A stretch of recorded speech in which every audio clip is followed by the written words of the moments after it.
Hey guys, welcome to RefNation. I'm Reed. Let's get started.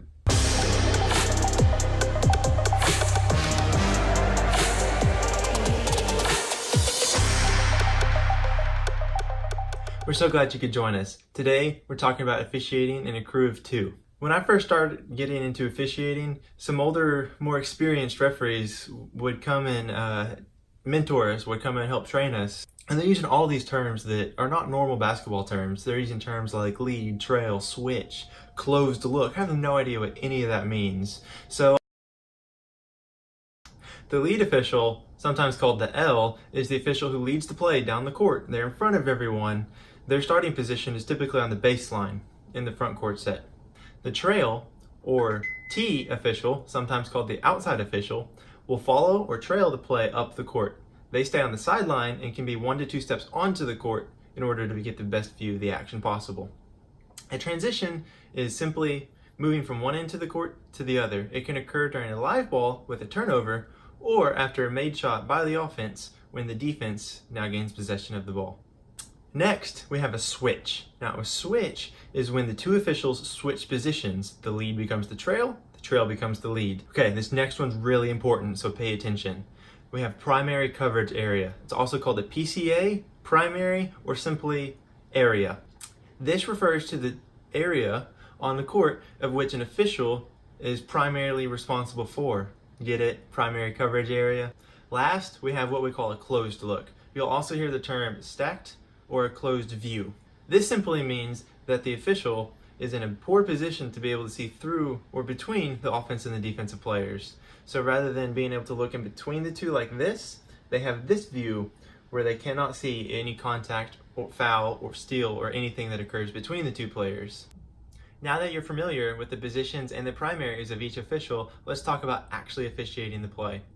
First up is the lead official. The lead official starts on the baseline about 4 to 6 feet off the court. The lead's primary, or PCA, is everything inside the lane and everything below the free throw line on their half of the court. The lead is also responsible for the inline or baseline, which they are on top of, and the sideline that's closest to them. The lead official can step toward the sideline or they can close down toward the paint. Okay, next is trail. The trail official starts on the sideline and can be 1 to 2 steps onto the court.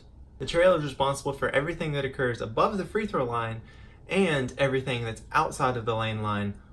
Trail's boundary line responsibilities include the sideline, the half-court line, as well as the baseline or end line in the backcourt. Trail can close down toward the basket in order to maintain the best view of the play.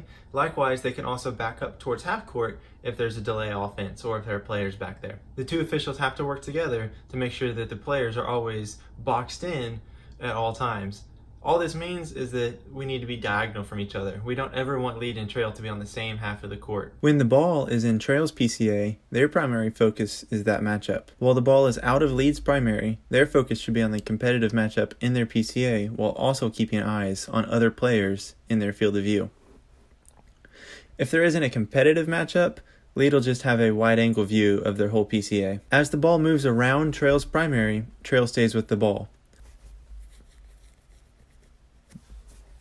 Once the ball is passed to the far side of the court, but is still in trail's PCA, trail should back up and take a few steps onto the court so that they can see around black 1 and have a good open look of the black 2, red 2 matchup.